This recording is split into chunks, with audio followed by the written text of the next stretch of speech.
जिंदगी के तजुर्बे ने एक बात तो सिखाई है और सबसे गहरी चोट किसी अपने ने पहुंचाई है। मेरे अपनों ने सिखाया है कि कोई अपना नहीं होता। मैंने अच्छा बनकर भी देखा लेकिन लोग बुरा ही कहते हैं। नमस्कार दोस्तों, मैं प्रेम सिंह महाबली, हरियाणा ट्रेंड चैनल में आपका स्वागत है। दोस्तों, आज की घटना में एक लड़का मौसेरा भाई बनकर अपनी प्रेमिका के ससुराल में पहुंचा। उसके बाद वे दोनों नग्न अवस्था में पकड़े जाते हैं और फिर लड़के की पिटाई की जाती है और उसके साथ बहुत ही गलत हरकत की जाती है। दोस्तों, आखिर इस घटना में ऐसा क्या हुआ जिसकी वजह से यह घटना हुई?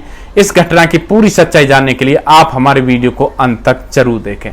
दोस्तों, यह जो आज की घटना है यह नवादा जिले की घटना है। दोस्तों, नवादा जिले में एक लड़का और एक लड़की एक दूसरे से प्यार किया करते थे और आराम से अपनी जिंदगी गुजार रहे थे। दोस्तों, समय गुजरता रहता है और समय के साथ ही लड़की की शादी हो जाती है। दोस्तों, लड़की दुल्हन बनकर अपने ससुराल चली जाती है और इधर वह लड़का अपनी प्रेमिका के बिना अकेला रह जाता है और उसकी याद उसे सताने लगती है। दोस्तों, तब वह फैसला लेता है कि वह अपनी प्रेमिका से मिलने के लिए उसकी ससुराल जरूर जाएगा और वह अपने मन में यह ठान लेता है और एक दिन अपनी प्रेमिका की ससुराल में उसका मौसेरा भाई बनकर पहुंच जाता है। उसकी प्रेमिका के जो सास ससुर होते हैं उनको जब पता लगता है कि यह हमारी बहू का मौसेरा भाई है तो वह बहुत ही खुश होते हैं और उसकी बहुत सेवा करते हैं, उसकी आई भगत करते हैं जैसे रिश्तेदारों की जाती है। दोस्तों, इसके पश्चात वह लड़का रात को वहीं पर रुकने का प्लान बनाता है और जो उसकी प्रेमिका के सास ससुर होते हैं वे भी उस लड़के से कहते हैं कि बेटा तुम कल जाना, तुम्हारा ही घर है, आराम से रहो, कोई भी कैसी भी दिक्कत नहीं है। दोस्तों, वह लड़का रात को रुक जाता है और उसकी प्रेमिका का पति किसी काम के सिलसिले में बाहर गया हुआ था। अब उनके घर में केवल उसके सास ससुर, उसकी प्रेमिका और उसका एक छोटा देवर था। दोस्तों, शाम हो जाती है और रात को सब लोग सो जाते हैं। तभी उसका प्रेमी रात के करीब 12 बजे उठकर अपनी प्रेमिका के कमरे में चला जाता है। दोस्तों, जैसे ही वो वहां पर पहुंचता है तो उसकी प्रेमिका उससे कहती है कि तुम यहां पर क्यों आए, तुम मुझे मरवाओगे क्या? तब उससे कहता है कि मैंने तुमसे प्यार किया है और तुम्हारे प्यार की खातिर मैं कहीं भी जा सकता हूं, यानी कि मैं शक्तिमान हूं।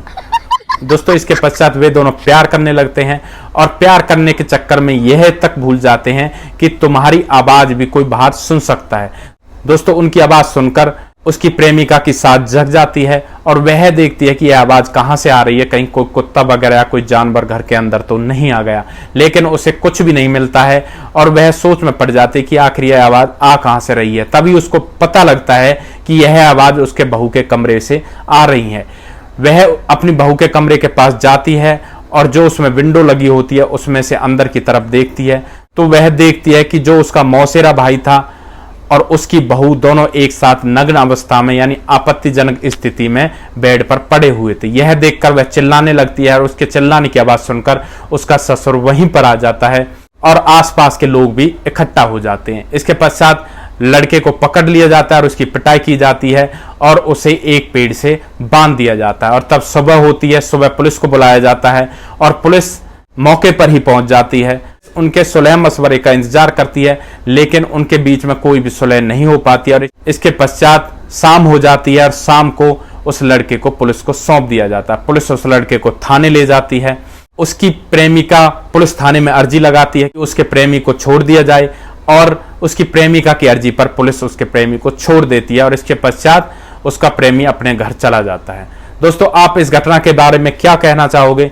क्या जो उस औरत ने किया था क्या वो सही किया था? क्या उसे ऐसा करना चाहिए था? और उसके प्रेमी ने उसकी ससुराल में जाकर अपनी प्रेमिका का घर हमेशा के लिए खत्म कर दिया और उसकी इज्जत को मिट्टी में मिला दिया। दोस्तों, क्या अब वह लड़की अपने पति और अपने सास ससुर के साथ आंख मिला पाएगी? क्या उसका घर अब कभी बस पाएगा? दोस्तों, इस घटना में क्या उस प्रेमिका को कोई सजा मिलनी चाहिए या नहीं मिलनी चाहिए और उसके प्रेमी को कोई सजा मिलनी चाहिए या नहीं मिलनी चाहिए? आप अपनी राय हमें कमेंट बॉक्स में दे सकते हैं। दोस्तों, ऐसी घटना में अक्सर लड़का या लड़की किसी एक की जान चली जाया करती है। दोस्तों, कोई भी ऐसा कृत्य ना करे जिसकी वजह से हमारे माँ बाप की समाज में बदनामी हो। इसलिए हमें केवल वही सोचना चाहिए जो समाज के लिए उपयोगी हो और हमारे लिए उपयोगी हो।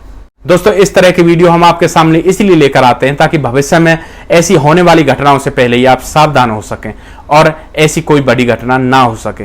दोस्तों अगर आप लोगों को हमारे वीडियोस अच्छे लगते हैं तो हमारे वीडियो को ज्यादा से ज्यादा शेयर करें और हमारे चैनल हरियाणा ट्रेंड को सब्सक्राइब करें ताकि हमें भी आगे बढ़ने का मौका मिल सके।